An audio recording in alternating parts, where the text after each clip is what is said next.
setengah lingkaran berpusat di D dengan A, B, dan C pada lingkaran. Panjang AB sama dengan 6. Nah, karena D sebagai pusat,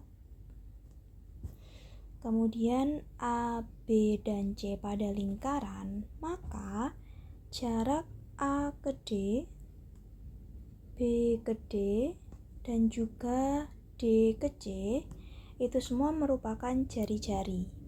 Jadi pusat ke semua titik yang ada di lingkaran, di sini, di sini, di sini, maupun dimanapun di lingkaran, itu jaraknya sama semua.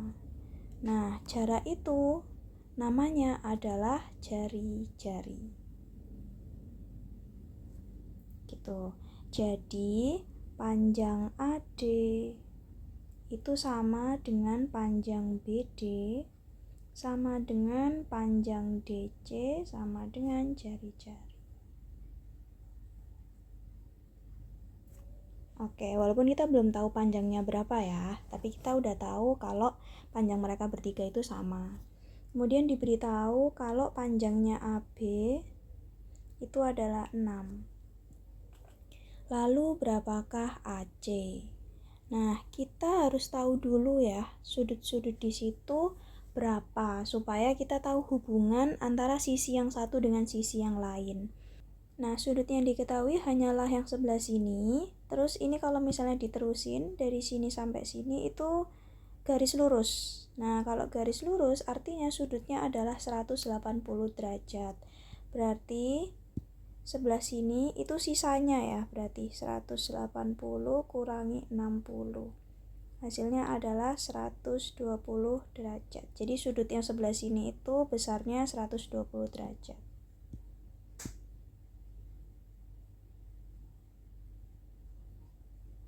Lalu dari info tadi, AD sama panjangnya dengan BD sama dengan DC. Nah, sekarang kita lihat segitiga yang sebelah sini dulu ya. ABD. Nah, yang belum diketahui sudutnya adalah A dan B di sini. Nah, A di sini itu menghadap BD. B di sini itu menghadap AD. Nah, kita tahu tadi ya, kalau AD dan juga BD itu panjangnya sama. Karena mereka sama-sama jari-jari. Jika sudut itu menghadap sisi yang sama panjang, maka sudutnya juga sama. Jadi sudut A dan sudut B di sini besarnya sama. Artinya apa? Kita bisa cari mereka berdua ya sudutnya, karena total sudut segitiga itu 180 derajat. Jadi total segitiga itu kan 180 derajat. Kita kurangi dulu sama yang udah tahu ya. Di sini 120 sama dengan itu 60 derajat. Nah, 60 derajat itu sisanya untuk mereka berdua, B dan A. Karena B dan A itu sudutnya sama, berarti 60 derajat dibagi 2 sama dengan 30 derajat. Jadi masing-masing B ini 30 derajat, A ini juga 30 derajat. Oke, sekarang kita lanjut ke segitiga yang B, D, dan C. Nah, sudut yang diketahui hanyalah sebelah sini. Sudut yang belum diketahui adalah B dan C di sini. B di sini menghadap DC. C di sini menghadap BD. Nah, tadi kita tahu kalau BD dan juga DC itu panjangnya sama karena mereka jari-jari, jadi panjangnya sama. Sudut yang menghadap sisi yang sama panjang, maka sudutnya sama besar. Berarti di sini sudut B dan sudut C juga sama besar ya.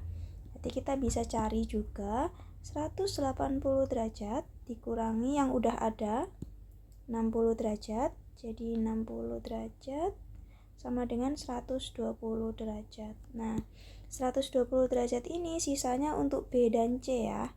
Karena tadi kita udah tahu kalau B dan C itu sudutnya sama, berarti kita bagi 2, 60 derajat. Jadi sekarang kita udah tahu kalau masing-masing sudut B di sini 60 derajat, sini 60 derajat juga. Oke, sekarang dari info sudut-sudut yang kita udah dapet, di sini kita bisa tahu kalau sudut B adalah 90 derajat ya. Karena 30 tambah 60 dari sini sampai sini. Nah, kalau 90 derajat berarti segitiga yang besar ini itu adalah segitiga siku-siku. Artinya apa? Kita bisa pakai Pitagoras ataupun kita bisa pakai aturan trigonometri segitiga. Kita bikin dulu segitiganya.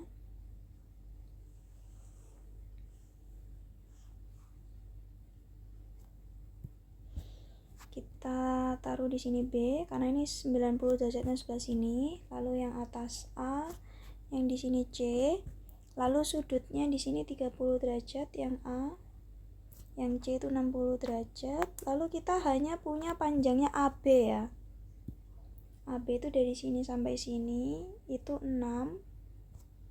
Lalu kita yang ditanyakan adalah AC. Kita punya info sisi sebelah sini dan juga sudut sebelah sini. Yang kita tanyakan adalah sebelah sini. Artinya apa? Sudut ini, depannya ini, dan juga miringnya ini ya. Depan dan juga miring itu adalah sin. Jadi di sini kita pakai sin. Sin alfa misalnya. Sin alfa itu rumusnya depan bagi miring. Dering. Nah, di sini alfanya 60. Jadi kita masukkan ya, sin 60. Sudut depannya berapa? Ini ya, 6. Banding miringnya. Miringnya kita belum tahu, kita tulis AC aja. Oke, kita masukkan. Sin 60 itu adalah setengah akar 3. 6 per AC. Nah, kita kali silang, berarti AC-nya ke sini. Sama dengan 6. Kita pindah ya, akar 3 dan juga 2-nya. 6 per akar 3 dikali 2 sama dengan 12 per akar 3. Karena akar nggak boleh di bawah, berarti kita harus kalikan rasional dengan kali akar 3 per akar 3, maka jadi 12 akar 3. Yang bawah itu kan kalau akar 3 dikali akar 3 itu dalamnya dikaliin, jadi 3 kali 3 itu 9. Nah, akar dari 9 itu kan 3 ya, makanya kalau ada perkalian akar yang dalamnya itu angkanya sama, itu akarnya jadi hilang. Jadi sekarang kita punya 12 bagi 3 ya, 4 akar 3. Oke, hasilnya adalah 4 akar 3. Jawabannya adalah yang C.